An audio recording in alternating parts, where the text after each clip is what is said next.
The real-life Bella gets caught up in a real-life love triangle, and this one has anything but a happy ending. Hello to everyone watching and welcome back to RealScreenReviews.com. I am movie critic Nick Iacobucci, and today I'm going to bring up thoughts and an open discussion about the scandal that involves Twilight and its female lead, Kristen Stewart. Published just 2 days ago were very incriminating photos of actress Kristen Stewart with her Snow White and the Huntsman director Rupert Sanders, and these photos involve some very intimate contact between the two. This also led to very public apologies from both involved to their companion/spouse as well as to their fans. This series of actions also brings into question Kristen Stewart's ongoing relationship with Robert Pattison, puts in limbo the sequel to Snow White and the Huntsman, and could quite possibly jeopardize the success of the Twilight series finale. Well, people, I'm going to begin by quoting the movie Dave, where the lead, portrayed by Kevin Kline, states at the podium, "Now there is talk of a scandal, and once you start talking about a scandal, it's hard to talk about anything else." For starters, the fallout from this has seen Robert Pattison, who has been in a relationship with Kristen Stewart for 4 years, pack up all of his belongings and move out of their joint residence. He has also gone on to say that he would like to have a face-to-face discussion with the man involved, Rupert Sanders. Pattison has stated that with a wife and 2 children, this man really has nothing left to lose and therefore would most likely have nothing more to hide. My opinion is when you play with fire, you usually end up getting burned, and seeing as you've rubbed another man's rhubarb, you at least owe the guy a sincere apology. Now, let me state for the record that what I'm about to get into is just my humble opinion, and I'm not a psychiatrist, a psychologist, or a relationship expert. But I will begin by saying that Kristen Stewart is a 22-year-old actress that just wanted to get out of this relationship, and this was probably the easiest way to do it.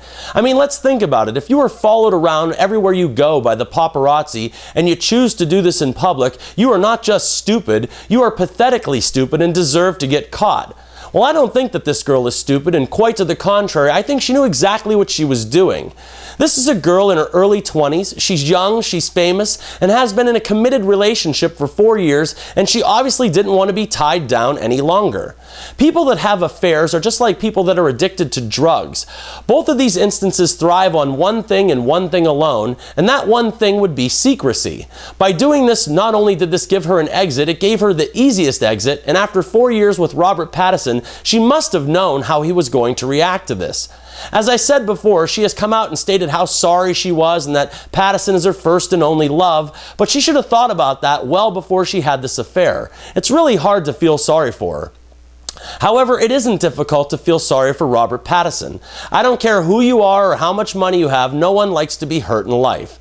Now, I will say that with his net worth of $64 million, as well as being regarded as a worldwide sex symbol, I would venture to say that many a lady would gladly help Robert Pattison get through the grieving process.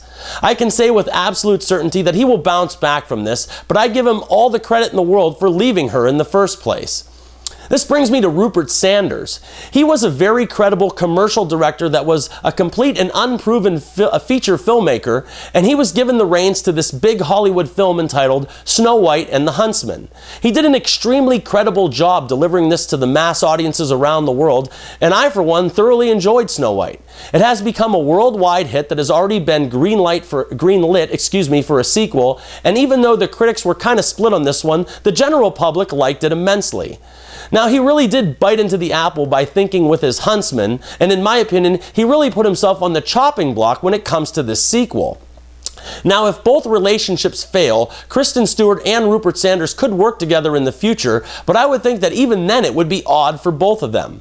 But if either's relationship survives, there's no way Kristen or Rupert's better half, and in this case it truly is a better half, is going to allow them to work together, and righteously so. Rupert's wife, who played Kristen Stewart's mom in Snow White and the Huntsman, also tweeted a photo of a drunken Snow White passed out around a bunch of empty bottles. She captioned that photo with the saying, "Not so innocent and pure as we were led to believe." Now, not only do I not blame her for doing this, I actually thought it was quite funny. Now, what does this mean in terms of fallout for the final film in the Twilight franchise? The execs are scared that she has alienated the target audience that are just as encompassed with the couple's real-life passion as they are with their on-screen romance. Well, the first thing they can truly be thankful for is that the movie is already filmed and they don't have to worry about putting up with these two on set. Also, at this point, Robert Pattison doesn't want anything to do with her, which to say the least is going to make life difficult for the next few months coming up. It's going to be very hard selling this undying romance to the world in press junkets when one of the individuals can't stand the other, or at a minimum, can't be in the same room with them. Now, I'm sure she'll make the rounds on the talk show circuit, jumping from couch to couch, which, by the way, she might have already done depending on whose dressing room they were in. Stu and Rupert have issued apologies, but if you were going to do this in public, you should have had those written well in advance. I mean, look at all the people that get caught on the show cheaters, and none of those people have a team of cameras and paparazzi following them around all the time, every place that they're at. They should just be thanking God that they can't be charged with lack of common sense. Now, my humble opinion is that this will not hurt the box office grosses of Twilight in any way. These films come with a built-in audience, and they will see how this project plays out regardless of the personal issues that come with the stars of the feature. Robert Pattison and Kristen Stewart's relationship might survive, but right now I would say no, because he seems pretty adamant about his dignity, and good for him. Go Team Edward. Hey, there's always Elizabeth Taylor and Richard Burton, Katharine Hepburn and Spencer Tracy, or Frank Sinatra and Ava Gardner. I guess only time will tell on this one. Now, before my closing thoughts, I will say that in the times of Elizabeth Taylor and Spencer Tracy, scandals could kill a career, but today there's really no such thing as bad press. I Google searched Rupert before putting this together, and Rupert Sanders appeared higher than both Rupert Murdoch and Rupert Grint.